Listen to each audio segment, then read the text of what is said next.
Les feux de Guédelon. Bonjour à tous et bienvenue sur le chantier de Guédelon pour notre ultime étape autour de la cuisson de la chaux. C'est une belle journée ensoleillée. On va tout de suite retrouver Fabrice autour de son four. Salut Johan. Salut Fabrice, ça va? Impeccable. Mais dis-moi, il est tout écroulé ton four? Ah, je viens de d'effondrer la voûte. Pourquoi tu as fait ça?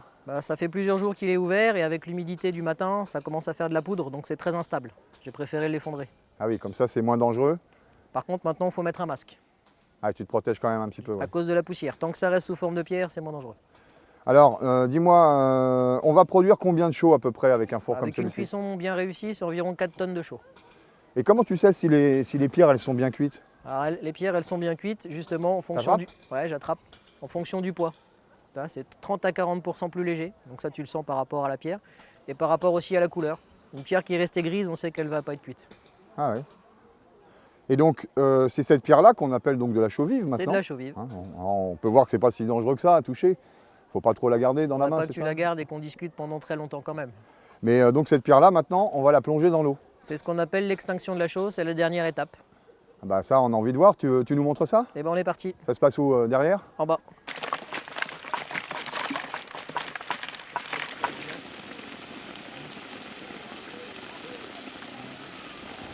D'accord, alors c'est ici que ça se passe. Et oui, comme tu peux le constater, la chaux est en train de s'éteindre. Oula, il y a une odeur de quoi? De soufre? Bon, léger, c'est surtout de la chaleur qui se dégage. Ah oui, on sent bien la chaleur là. C'est en fait une réaction exothermique. Exothermique. Exothermique. En fait, C'est-à-dire? on passe d'un hydroxyde de calcium avant cuisson à un carbonate de calcium après cuisson. Et quand on plonge un carbonate de calcium dans de l'eau, dégagement de chaleur. Et sous l'effet de cette chaleur, ça se transforme en pâte. Tu veux que j'en rajoute un peu ou pas? Tu peux rajouter la dernière manne. Allez, petite dernière. Allez, on voit des petites bulles.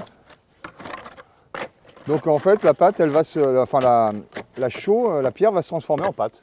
C'est ça. Ah oui, on entend même le... Et donc ça nous donne ça. Ça nous donne ça. Ça a été éteint hier. Ça c'est de la pâte de pierre, donc voilà. Voilà ce que c'est la chaux. Ça plus du sable et on a le mortier. Très bien. Et si on veut chauler le mur, Juste ça avec plus dilué dans de l'eau et juste de la chaux et de l'eau. Alors on a pu constater en plus que la chaux cuite au bois, celle qu'on fait ici à Guédelon, quand on la met sur le mur directement, eh ben, elle tient mieux que les chaux un peu industrielles. c'est-à-dire qu'avec celle-ci, il n'y a pas besoin de rajouter de fixateur pour que ça tienne au mur. Et ensuite tu la stockes comment? Après, je la conditionne dans les tonneaux avec de l'eau. Et ça peut se garder longtemps? Tant qu'il y a de l'eau, ad vitam aeternam, j'ai envie de dire, parce que c'est une chaux aérienne, elle fait sa prise au contact du gaz carbonique de l'air. Donc si elle est immergée dans l'eau, elle ne bouge plus. D'accord, donc on la stocke dans l'eau, et j'ai vu que tu en stockais aussi un peu dans la terre recouverte de sable. Ah, ça, c'est pas celle que je fabrique, c'est celle qu'on achète, celle-ci. Très bien, mais on peut la garder un peu On quand peut même. la garder aussi dans ces conditions-là. Bon bah écoute, c'est super Loulou. Et ben nous voilà au terme, donc au terme de notre aventure, c'est la dernière fois qu'on se voit. Hein, je te remercie. C'est avec plaisir. Ça a été un beau moment, cette transformation, cette cuisson. Hein. J'espère qu'on a pu faire découvrir un peu des aspects méconnus du chantier, puisque évidemment les gens ne peuvent pas voir forcément une seule journée cette cuisson, surtout la chaux, puisque c'est aussi de nuit. Hein. Puis une fois par an. Eh ben écoute, je te remercie. À très vite. Hein. On se reverra sur le chantier. Et puis bah, nous, on va se retrouver bientôt pour une nouvelle aventure. Mais ça, je vais vous expliquer ça tout à l'heure. A tout de suite. Salut Loulou. Salut.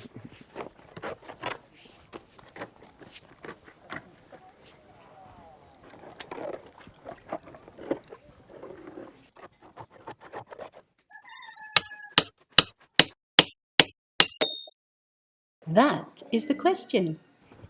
Florian? Ah, Johan. Ah, t'as 5 minutes? J'aurais besoin d'un coup de main. Tu peux Oui. faire une cage avec moi? Ah bah avec plaisir, j'arrive.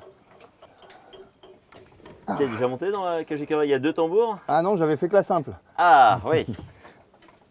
Alors, Alors attends, on va enlever le frein et on va commencer à marcher. très bien. Là, il faut Ouh, qu'on se synchronise au niveau de la marche. D'accord. C'est bon pour toi? Alors la double tambour, elle nous permet de lever des charges plus lourdes. Exactement. On monte quotidiennement plusieurs fois, une dizaine de fois, 500 kilos. Ah oui. Donc c'est une cage qui permet un très bon rapport entre l'énergie, parce que finalement on ne se rend même pas compte, c'est assez léger à la marche C'est vrai. et on monte très lourd.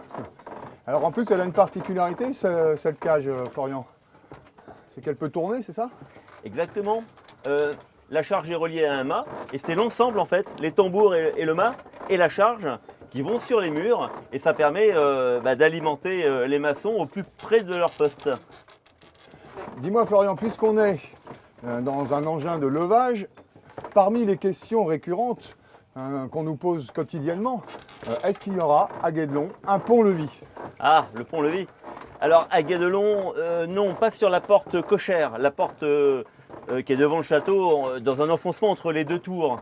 Parce que les ponts-levis sont utilisés, on le sait, mais dans la commande royale. On les a à Dourdan, on les a à Villeneuve-sur-Yonne dans les devis. Un seigneur comme celui de Guédelon, il va se contenter de l'apparence d'une porte avec le style philippien, donc entre deux tours, mais où les défenses seront uniquement l'assommoir, la herse, et derrière la herse, des vantaux, de grandes portes fermées par des barres de porte. Donc on va garder notre pont dormant. On va garder notre pont dormant avec une apparence effectivement fortifiée, l'apparence de Dourdan, de Yèvre-le-Châtel, des portes de ville, de Provins.